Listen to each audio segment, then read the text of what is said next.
Oh my god. John, were you up on Wikipedia all night? John, are you okay? You're shaking. You guys, you will not believe what I just read on Wiki. Welcome to Reddit on Wiki, the poorly researched, semi-funny podcast on random stuff we find on the internet. Who are you talking to? And why are you shaking so much? Subscribe to Reddit on Wiki on Apple Podcasts, Spotify, or wherever you listen to podcasts. Sean, I'm scared. Me too, buddy. Me too.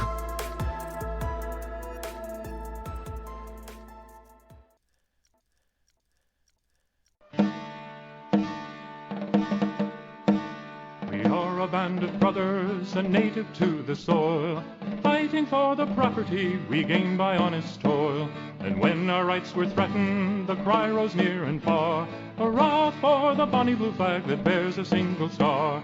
Hurrah, hurrah, for Southern rights, hurrah, hurrah for the bonny blue flag that bears a single star. As long as the Union was faithful to her trust, like friends and like brothers, we were kind and we were just.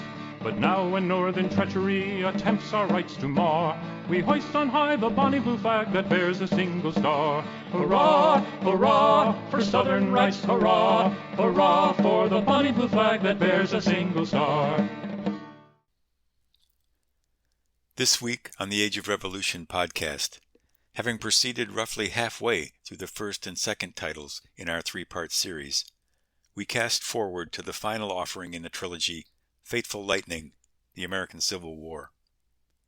We'll finish up all three titles in due course, but breaking up the readings makes for a change of pace and promises to highlight the trilogy's unifying theme on the evolution of modern popular democracy. Introducing this shift in gears is the familiar Civil War tune, The Bonny Blue Flag, performed here by Dennis Kennedy, accompanied by Ted Thornton. Written to commemorate the state of Mississippi's adoption of the Act of Secession on the 9th of January 1861, the song identifies an underlying cause of the Southern war effort as Northern treachery. For many Southerners, Abraham Lincoln's victory in the recent presidential election was sufficient cause to secede from the Union.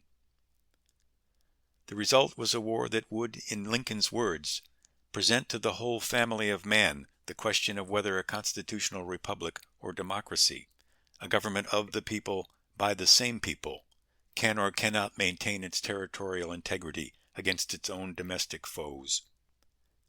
The Northern cause thus became nothing less than proving to the wider world the viability of democratic government. We turn now to the first of our readings from Fateful Lightning by William Hillenbrand. Part 1. A Fire Bell in the Night. In the early hours of the 12th of April, 1861, Mary Chestnut lay in the bedroom of her Charleston, South Carolina home, sleeplessly waiting and wondering. Until very recently, her husband, James Chestnut, Jr., had been a United States Senator. Now he was a member of the Provisional Congress of the new Confederacy. With Mrs. Chestnut this April morning, the nation, North and South, waited and wondered. Thunderheads of war were roiling over Fort Sumter out in the harbor. At 4:30, Mrs. Chestnut heard the heavy booming of a signal gun. I sprang out of bed, she remembered, and on my knees prostrate, I prayed as I had never prayed before. The American Civil War had begun. Woe to those who began this war, she warned, if they were not in bitter earnest. But the men who struck the first blow of the conflict were nothing if not in bitter earnest, as they fired the first of more than 3,000 shells at Sumter. The object of all this violence, a lightly armed pile of masonry off in the darkness of Charleston Harbor, was of no particular military value either to the United States or the newly proclaimed Confederate States of America. But it had suddenly become the focus and the symbol of the political and social antagonisms that had divided North and South for the previous half-century. The long, complex, acrimonious national debate about free labor and slavery, about the primacy of the Union and the sovereignty of the states, about the meaning of liberty itself, had at last found decisively violent expression in this time and place. A Southerner at the scene thought that All the pent-up hatred of the past months and years is voiced in the thunder of these cannon. Some of the dramatis personae on the South Carolina shore suggested the long foreground of the conflict. When General Pierre G.T. Beauregard gave the order to fire on Sumter, his batteries were commanded by a general with the evocative name of States' Rights Gist. Gist offered the honor of firing the first shot to Roger Pryor, a Virginia congressman and longtime advocate of secession. A few days earlier, Pryor had urged a Charleston crowd to strike a blow. Still, when the moment came, the thought of the awful consequences of that blow weighed too heavily on Pryor. Who actually fired the first shot on that dark April morning is not clear from this distance, but a fire-eating secessionist named Edmund Ruffin could justly claim to have fired one of the first in that thunderous opening volley. And there is a certain poetic justice to his claim, for Ruffin's development of new fertilizers and innovations in land use patterns a quarter of a century earlier had revitalized the southern soil nearly exhausted by the cultivation of cotton. As a volunteer with the Palmetto Guards on Morris Island, Ruffin was offered the honor of striking the first blow and embraced no reservations when it came to shooting at the vile Yankee race. Ruffin was, as he said, highly gratified by the compliment and delighted to perform the service. For the next 36 hours, Confederate batteries hammered away at the helpless fort. A little after noon on the 14th of April, the Union commander, Major Robert Anderson, hauled down his flag and surrendered his fort to General Beauregard, his former student of artillery at West Point. Incredibly, despite the thousands of shells fired by both sides, hostile fire killed no one. America's deadliest war had commenced without a combat death. A good deal of popular talk held that Southern independence was all but accomplished. A lady's thimble, it was said, would hold all the blood necessary to achieve it. Perhaps the American people had been better served if more of them had thought long and hard about the implications of civil war. Thoughts that occurred to Congressman Pryor apparently only in the last moments of peace. Sam Houston of Texas warned the South that independence was no more than a bare possibility. Achieving it, if it could be achieved at all, would mean the sacrifice of countless millions of treasure and hundreds of thousands of lives. But in the heady enthusiasm evoked by the easy conquest of Sumter, few heeded that prophetic voice. Fewer still seemed to recognize that despite increasingly angry rhetoric from both sides about an irrepressible conflict, there was nothing inevitable about the coming of this storm. America in the middle of the 19th century was a vigorous and successful popular democracy, enjoying peace and prosperity unparalleled.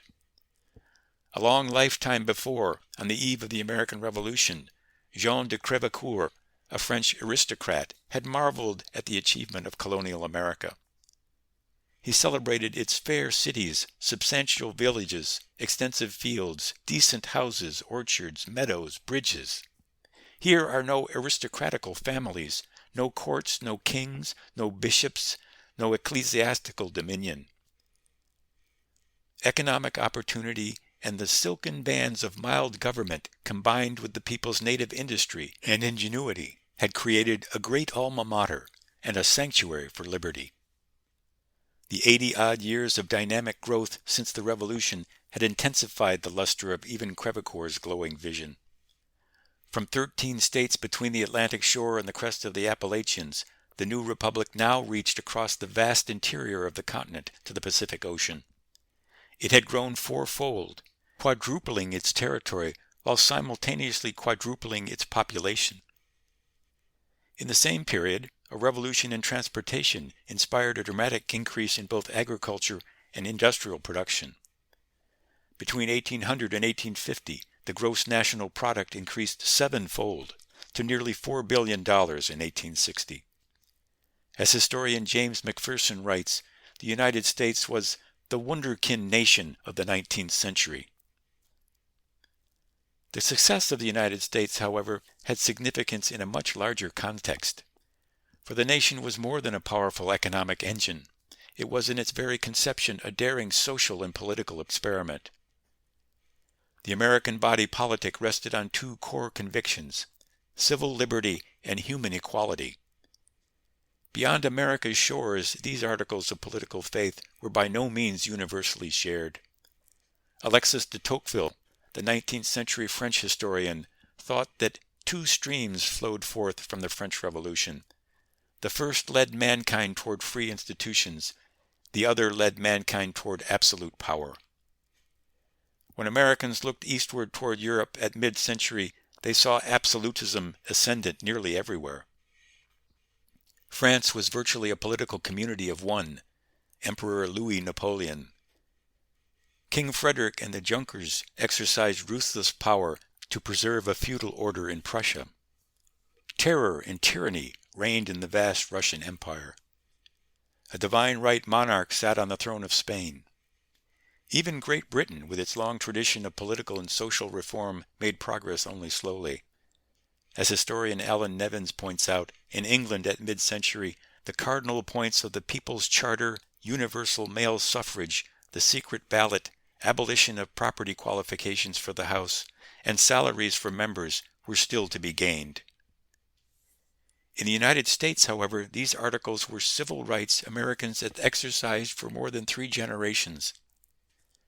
The American example was a city upon a hill, and in principle and practice it said to the world that suffrage should be the right of every adult male, that the highest authority should repeatedly be given to men of the poorest origins, that public money should be spent on schools and not armies, and that social equality be enforced by opinion as vigorously as it was protected by law. Thomas Jefferson, in his first inaugural, voiced a conviction shared by thoughtful men and women everywhere. America was the world's best hope that civil liberty and free institutions would endure and prevail in a despotic world. But the threat to free institutions did not come from despotism abroad. The threat came from American slavery on American soil. Perhaps the figure of Jefferson himself most vividly illustrates this terrible paradox at the heart of American society. A disciple of the European Enlightenment, the Virginian was both a rational and visionary thinker. He had sworn upon the altar of God eternal hostility against every form of tyranny over the mind of man. He had articulated for Americans their first and best principles, that all men are created equal, that they are endowed by their Creator with certain unalienable rights, that among these are life, liberty, and the pursuit of happiness, that to secure these rights governments are instituted among men, deriving their just powers from the consent of the governed. But on the serenely beautiful grounds of Jefferson's Monticello home, black men and women labored in unrequited toil. They were owned by Thomas Jefferson, and over them he governed with virtually absolute power. Indeed, Jefferson's problem was the nation's. When a Dutch frigate brought 20 black Africans to work the tobacco fields of Jamestown in 1619, the planters may have made an unthinking decision with unforeseen consequences. But 2 centuries later, those consequences were coming into focus with disturbing and divisive clarity. In truth, the problem of chattel slavery had never been far from the surface of the national consciousness. There was never a moment, wrote John J. Chapman, when the slavery issue was not a sleeping serpent. That issue lay coiled up under the table during the deliberations of the Constitutional Convention in 1787. The Constitution itself embodied the first great compromise with slavery, agreeing that 3/5 of slaves within a given state would be counted for purposes of both taxation and representation in Congress. The language of the Constitution suggests the framers' ambivalence. It recognized that there were such persons who were not citizens, but nowhere did it use that hard and uncompromising word, slaves. The sleeping serpent that was chattel slavery would not remain long asleep. It was first stirred by the muscular growth of the United States itself. Throughout the first half of the 19th century, America was growing rapidly, but in very different ways and in different sections. In the Northeast, modern finance capitalism was emerging. The factory rather than the farm was becoming the most important source of economic strength, drawing more and more of its people into burgeoning cities. In the old Northwest, a system of diversified agriculture had emerged which depended on internal improvements in transportation to get its goods to markets in a wider world. In the old Southwest, free labor and slave labor interests were in uneasy equilibrium. In the same period, a simple machine by a Yankee inventor, the cotton gin, was making a cotton kingdom of the Old South. One crucial consequence of this economic diversity was a new consciousness. As the historian Avery Craven writes, economic consciousness became the basis of sectional consciousness. This consciousness began to generate stresses in the American system as Americans became increasingly convinced that sectional differences were necessarily competing and perhaps ultimately incompatible interests. As the North grew in population, industrial strength, and capital, the South grew increasingly anxious about this shift in power. A French observer about mid-century put the case clearly and concisely. The North grew every day more wealthy and densely populated, while the South is stationary or growing poorer. The first result of this growth is a violent change in the equilibrium of power and political influence. Powerful states become weak. Territories without a name become states. Wealth, like population, is displaced. These changes cannot take place without injuring interests, without exciting passions. The extent to which passions were excited may be seen in an incendiary little book by one Hinton Rowan Helper, The Impending Crisis, first published in 1857. Bruce Catton has described Helper as one of those baffling people whose sole function, historically, is to make people angry. He was a Southerner whose love of the South was animated by fierce hatreds. He despised the planter aristocrats and held them responsible for the countless evils which they have inflicted on society by the perpetuation of slavery. But his hatred of slavery arose from no sympathy with the slaves. He hated black people with a hysterical fury, likening them to wolves, jackals, hyenas, and other noxious creatures. He hoped that slavery might be destroyed and the slave exterminated with the system. Slavery debased the South, he believed, and brought Southerners under the reproach of all civilized and enlightened nations. It was the reason the South had fallen behind the rest of the country in trade, technology, and education. It was the reason the poor white remained poor. The first and most sacred duty of every Southerner who has the honor and the interest of his country at heart, he argued, is the abolition of slavery. Take from the impending crisis its vicious race hatred, and Helper was saying more or less what increasingly severe and strident Northern voices had been saying for 40 years and more. White reformers like Elijah Lovejoy, Theodore Weld, Wendell Phillips, and William Lloyd Garrison, and free blacks like David Walker and Frederick Douglass maintained a relentless agitation against the peculiar institution. Garrison spoke for the most extreme abolitionist view. He held simply that slavery was a monstrous evil, and the Southern planter's life was one of unbridled lust, of filthy amalgamation, of swaggering braggadocio, of haughty domination, of cowardly ruffianism, of boundless dissipation, of matchless insolence, of infinite self-conceit, of unequaled oppression, of more than savage cruelty. On the floor of the House in April of 1860, Republican Congressman Owen Lovejoy rose in anger and strode to the Democratic side of the aisle. Lovejoy, whose brother Elijah had been murdered by a pro-slavery mob in 1837, assailed slavery in vehement language, pronouncing it more vicious than robbery, piracy, and polygamy together. Equally incensed, Roger Pryor of Virginia, the man who did not fire the first shot of the Civil War, leapt from his seat, swearing that he would not endure Lovejoy shaking his fist in the faces of Southern Democrats. More hot language was exchanged. Pryor challenged Lovejoy to a duel, and Lovejoy accepted, specifying Bowie knives. The debate over slavery had intensified passions until congressmen were prepared to have at each other at knife point. Fortunately for the antagonists, gentlemen could not meet on such terms. That weapon was outside the code duello. One consequence of the abolitionist assault on slavery was the narrowing and hardening of Southern opinion. In the early Federal period, most Southerners, like most Northerners, had believed slavery to be a national misfortune, but not necessarily a permanent feature of the American landscape. Many believed that slavery should and would, in time, pass out of Southern life as it had passed out of Northern life. In fact, prior to 1830, more anti-slavery societies met below the Mason-Dixon line than above it.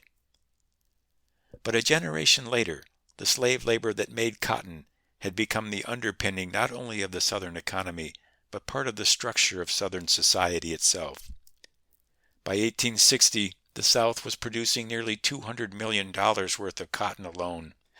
The 4 million slaves, the human capital who produced this wealth, were worth $2 billion. To free the slave would bring about the wreck of Southern society. Hence, an attack on slavery represented more than an attack on a crucially important element of the Southern livelihood. It was an attack on a way of life itself. It followed that as the anti-slavery attacks grew more extreme, so too did the pro-slavery justifications. South Carolina's John C. Calhoun held that, far from evil, slavery was good, a positive good. Other Southerners outreached him by arguing that the institution was blessed by divine approbation. A Baptist convention in South Carolina, for example, held that the legitimacy of slavery was clearly established in Holy Scripture, both by precept and example. Others turned to the natural science of the day to argue that the white race and the black had in fact arisen from separate creations. To these ethnologists and natural historians, the evidence was compelling that the black man was a distinct and inferior creation of nature, and his natural condition was bondage. Far from being dehumanizing, they reasoned, the institution of slavery was the surest and fastest way to lead black people to Christianity and civilization. As Northern anti-slavery invective stormed over the sin of slavery, the Southern justification took on at times a strangely rapturous tone. Slavery, one Southerner declared, had done more to elevate a degraded race, to civilize the barbarous, to enlighten the ignorant, and to spread the blessings of Christianity than all the missionaries that philanthropy and religion had ever set forth. In short, a half-century of economic change had worked to bring about a thorough transformation of the Southern view of the slavery issue. Whatever private reservations individuals held, and there were many, a solid South had closed ranks in defense of slavery, such that on the eve of Civil War a new slogan emerged, an incongruous variation on Patrick Henry's revolutionary utterance, "Give us slavery, or give us death." Increasingly, anti-slavery crusaders in the North and pro-slavery apologists in the South had but one conviction in common, a hard and absolute belief in the justice of their cause. Each party viewed that justice with uncompromising clarity. Each failed to see, if not the justice, at least the complexity of the other's cause. Political and moral zeal hammered on real sectional differences to forge terribly unreal distortions. Earnest partisans, North and South, engaged in a propaganda war that would help push the nation toward a shooting war. In the North, the American Anti-Slavery Almanac, for example, published a woodcut that professed to illustrate the character of Southern life. Its ghastly centerpiece is a gallows tree from which hang 4 victims of a lynch mob. Around the tree, a white man lashes a black child. 2 duelists take aim with pistols. A drunken crowd cheers a cockfight. 2 white men brawl with their fists, 2 more with daggers, and a drunken man slumps in a stupor at a card game. This scene, the almanac would have its readers believe, was an authentic picture of the brutal and vicious Southland.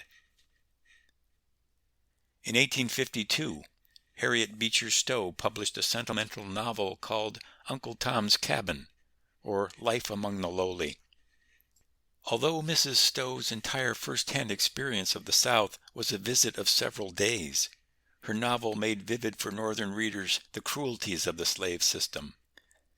It had an electric effect on Northern anti-slavery sentiment, selling more volumes than the Bible, 300,000 copies in the United States and 1.5 million abroad in its first year. It was dramatized for the stage, translated, adapted, even turned into a parlor game.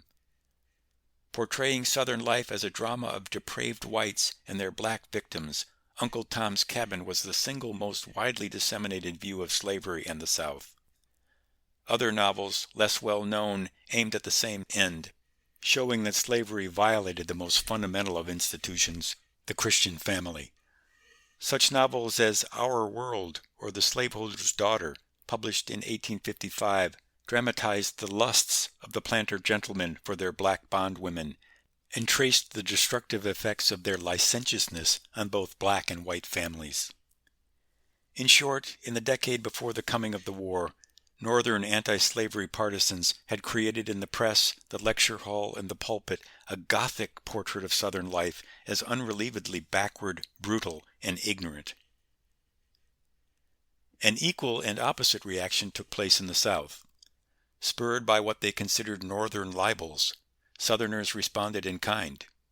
This propaganda counteroffensive had many expressions and tones, but at the heart of it was the notion that the North was an inferior civilization, peopled by mudsills, greasy mechanics, shopkeepers, and the undigested emigrant trash of Europe.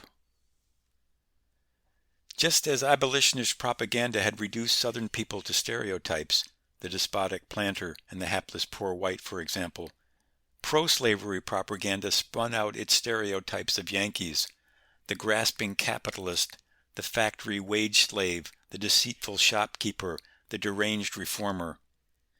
An unknown artist about mid-century drew a Hogarthian cartoon of Yankee civilization in which he lampooned drunken immigrants, real estate con men, free-love societies, patent medicine quacks, stock manipulators, and fanatical revivalists and reformers. Also satirized was a militia company bumbling through drill, the implication being that the Yankee was a kind of fool, and a distinctly unmilitary fool at that. And if he weren't a fool, then he was a swindler. A pamphlet published in 1832 as Memoirs of a Nullifier by himself imagined the author's journey to hell. There he witnessed a typical Yankee before the devil's court, shamelessly rehearsing his long catalog of swindles, the cutest tricks learned at his father's knee. They included stealing an old grindstone, smearing it over with butter, and then selling it as cheese. Even the devil was appalled.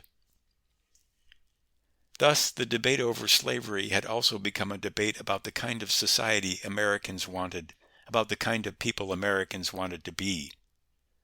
As the nation lurched blindly toward war, the rhetoric of the debate grew apocalyptic.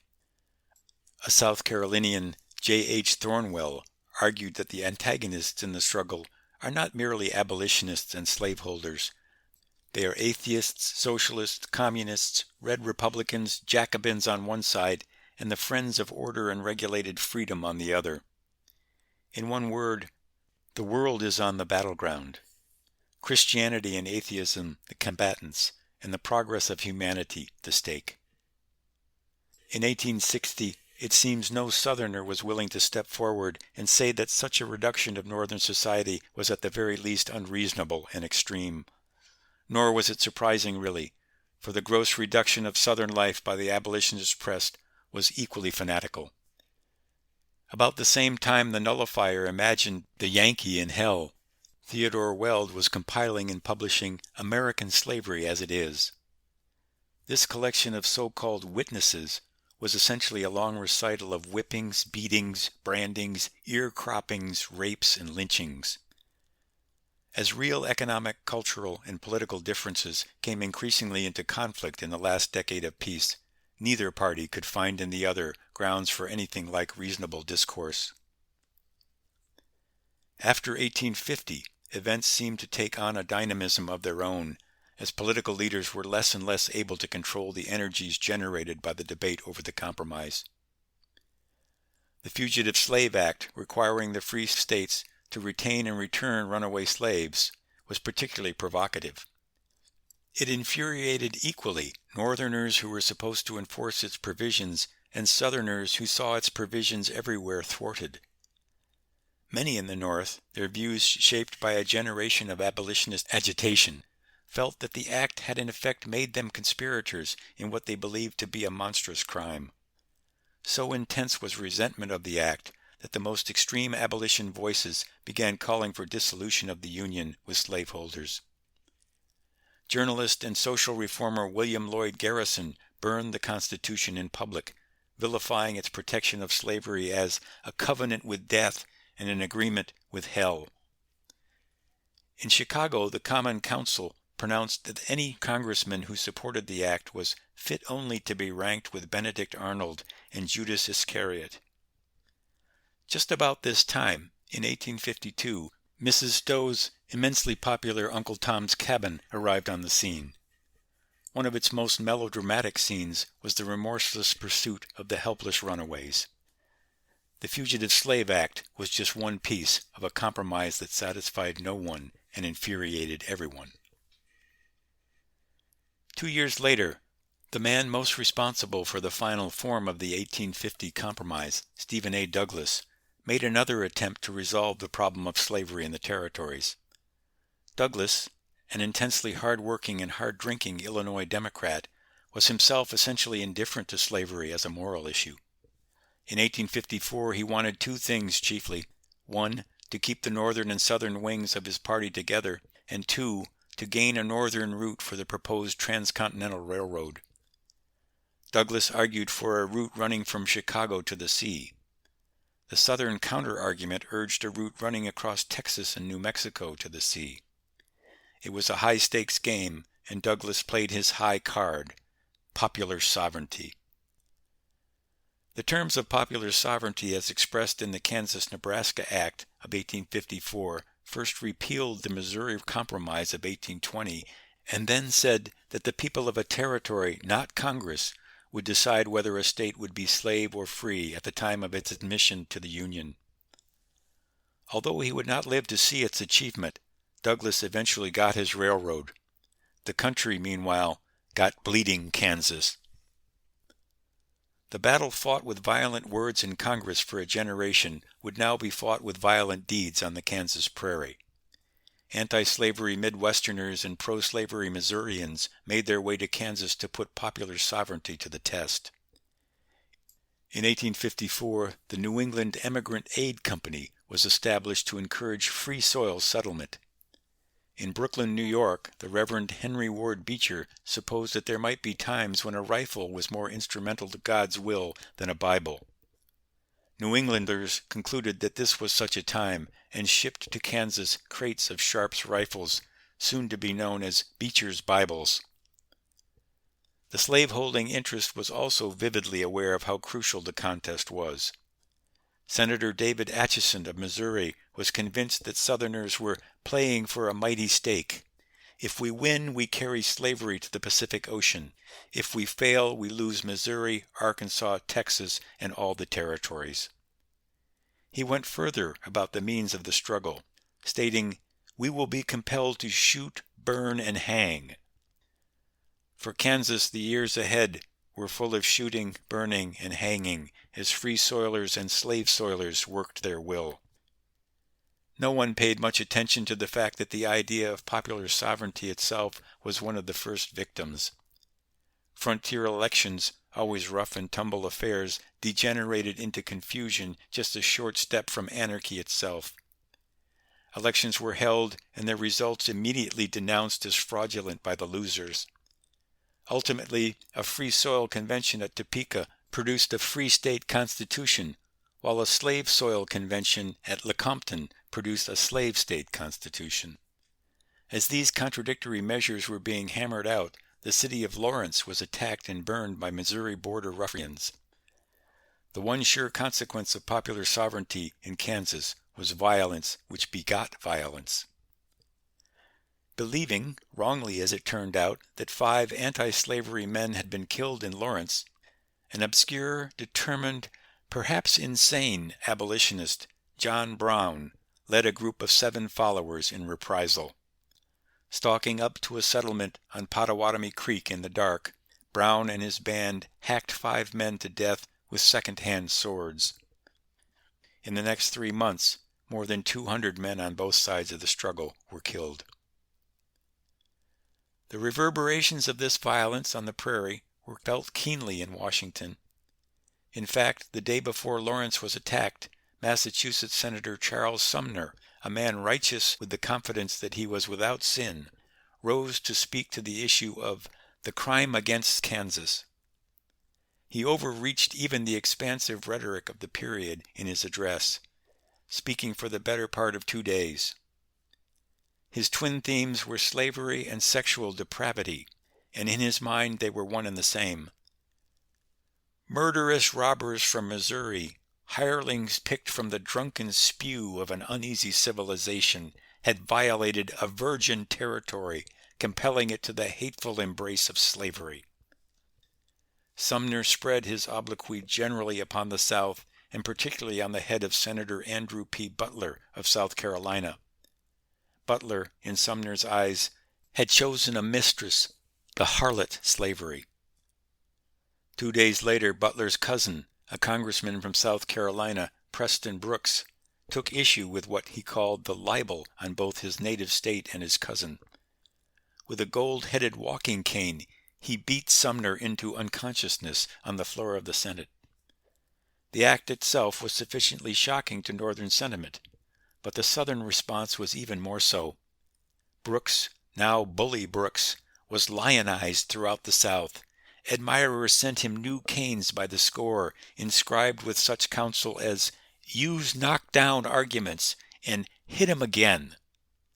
Moderates on both sides of the aisle disappeared as wills hardened into terrible resolve. With violence on the Kansas prairie and the floor of the Senate for a backdrop, the battle over slavery shifted in the following year to a new field, the Supreme Court of the United States. Back in 1846, a slave, Dred Scott, had sued for his freedom in a Missouri court. Scott had been taken by his master, Army Surgeon John Emerson, to posts in Illinois and in what is now Minnesota, a free state and a free territory. Residence on free soil, Scott argued, made him a free man. In 1857, the case reached the High Court, which hoped to settle finally the slavery question. Chief Justice Roger P. Taney, though old and in ill health, wrote a bold, sweeping opinion for the majority. Taney was a Southerner not much in sympathy with slavery itself. He had in fact emancipated his own slaves. But he was convinced, as he confided privately, that the integrity of the South was organically linked to the peculiar institution and unpreservable without it. Writing for the majority, Taney concluded that Dred Scott was a slave, not a citizen, and hence had no legal right to sue in the first place. Moreover, in the view of the framers, slaves and their descendants were beings of inferior order and altogether unfit to associate with the white race. So far inferior that they had no rights which a white man was bound to respect. Finally, because the Constitution recognized property in slaves, Congress had no legal power to prohibit slavery in the territories as it had in the Missouri Compromise. It looked as if in one blow nearly 4 decades of compromise had come crashing down. With 5 Southern justices on the bench, Northern opinion was all the more convinced of the reality of a slave power conspiracy. As the nation was divided on the slavery issue, now the branches of government appeared divided also.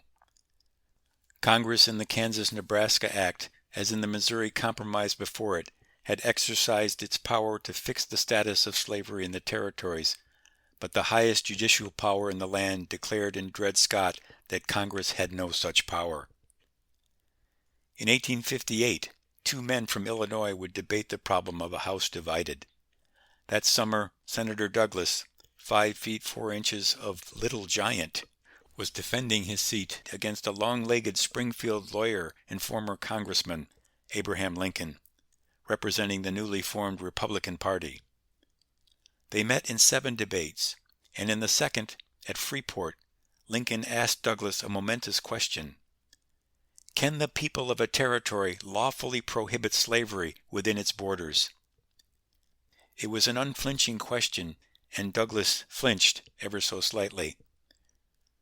Regardless of the legal status of slavery, he reasoned, slavery cannot exist a day or an hour anywhere unless it is supported by local police regulations.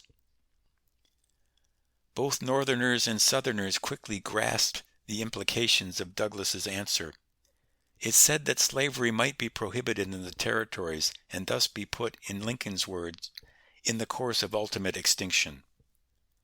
Douglas was returned to the Senate, but the debate helped send obscure, ambitious Abe Lincoln onto the national stage.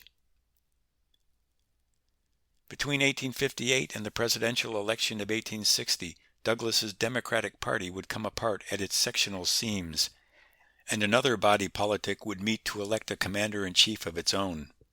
In May of 1858, while Lincoln and Douglas were preparing for their debates, John Brown, lately of Kansas, met secretly in Canada with a handful of like-minded men, white and black.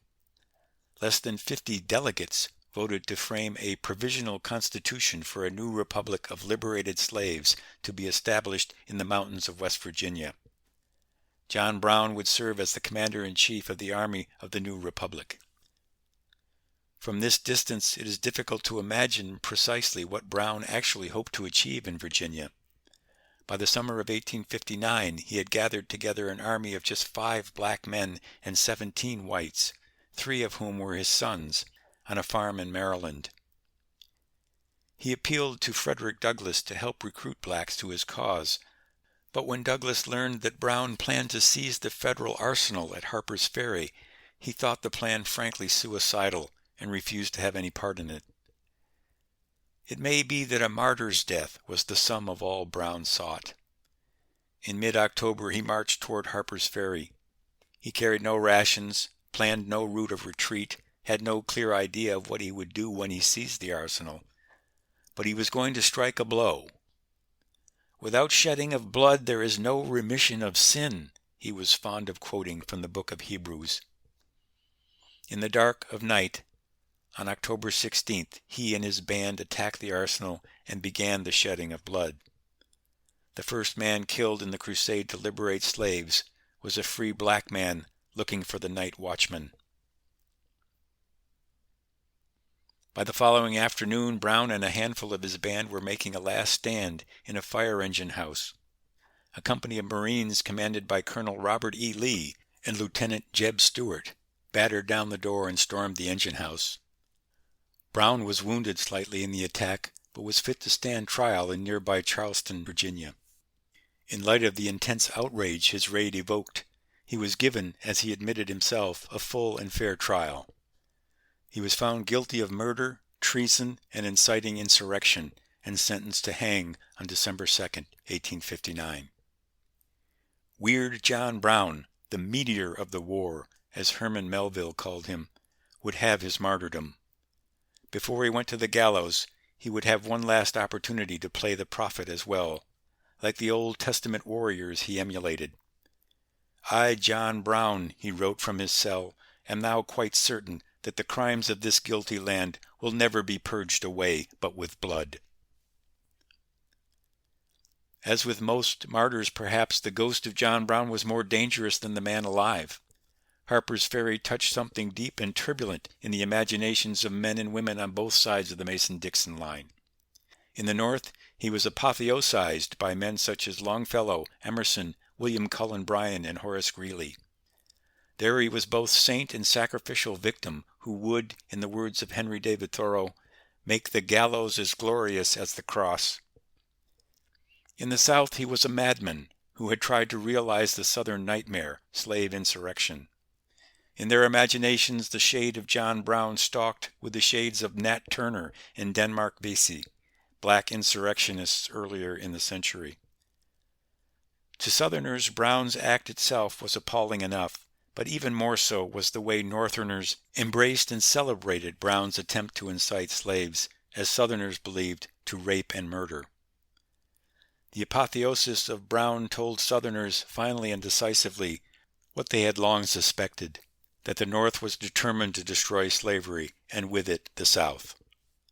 Thus, there would be no more compromise with Northern power and Northern insolence. Southern security lay in secession from the old Union. Preceding the breakup of the old Union, however, was the breakup of the old party system. In the spring of 1860, the Democrats met in Charleston, South Carolina, to draft a platform and choose a candidate. In calmer times, their likeliest candidate would have been Stephen A. Douglas, but calmer times had passed with John Brown. When Southern Democrats passed a pro-slavery platform, Northern Democrats defeated it. When the platform failed, delegates from the Deep South seceded from the party. 2 days and 57 ballots later, those that remained adjourned in frustration. 2 months later, the remnant met again, this time in Baltimore. Some of the original seceders asked to be recognized and were refused. Their sympathizers in turn seceded, walked across town, and chose a nominee of their own, John C. Breckinridge of Kentucky. In effect, the Democratic Party had 2 candidates, the Southern Democrat Breckinridge and the Northern Democrat Douglas, who had been finally nominated by what remained of his hopelessly divided party. At the same time, to confuse matters further, a splinter group of former Whigs and nativist know-nothings threw another hat into the ring, John Bell of Tennessee, representing the newly formed Constitutional Union Party. In such tumultuous times, the Republicans had a tumult of their own in Chicago. Passing over their front-runner, William Seward, they chose the man who had battled Douglas so capably in Illinois in 1858, Abraham Lincoln. On the 6th of November, the nation cast its ballots. Although in the four-way race Lincoln won just 40% of the popular vote, the Electoral College soon after confirmed his election. 180 votes for Lincoln, 72 for Breckinridge, 39 for Bell, and 12 for Douglas. Ominously, but not unexpectedly, Lincoln did not carry a single slave state. Southerners had determined to defeat Douglas, who, they believed, had betrayed them at Freeport in the debates of 1858. They succeeded, but in so doing they served to put in the White House the one man the South could not endure, the black Republican Abraham Lincoln. The Richmond Whig spoke for many Southerners. The election of Lincoln is undoubtedly the greatest evil that has ever befallen this country. But the mischief is done, and the only relief for the American people is to prepare for a hurricane. It was only fitting that the hurricane would blow out of South Carolina, which had cultivated a doctrine of states' rights and secession as far back as the nullification crisis of 1832. On December 20th, 1860, South Carolina in convention ratified an ordinance to dissolve the union between the state of South Carolina and other states united with her under the compact entitled the Constitution of the United States of America. By such means, South Carolina now presumed to be an independent commonwealth. Mississippi, Florida, Alabama, Georgia, Louisiana, Texas, all of the Deep South, followed her out of the Union. The Revolution of 1860, the Charleston Mercury announced, has been initiated. Before Lincoln would even reach Washington, a Southern Confederacy was framing a constitution and electing a president. In fact, proud, unbending Jefferson Davis would take the oath of office 2 full weeks before Lincoln.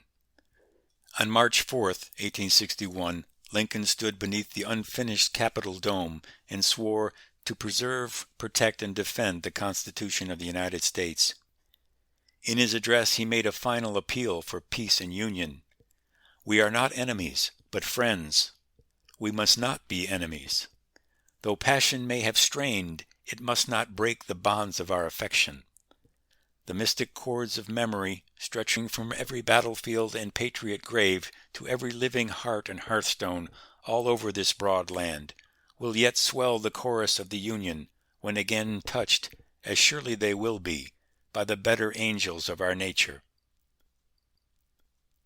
What the nation heard, however, were not the mystic chords of memory, but a fire bell in the night down in Charleston harbor.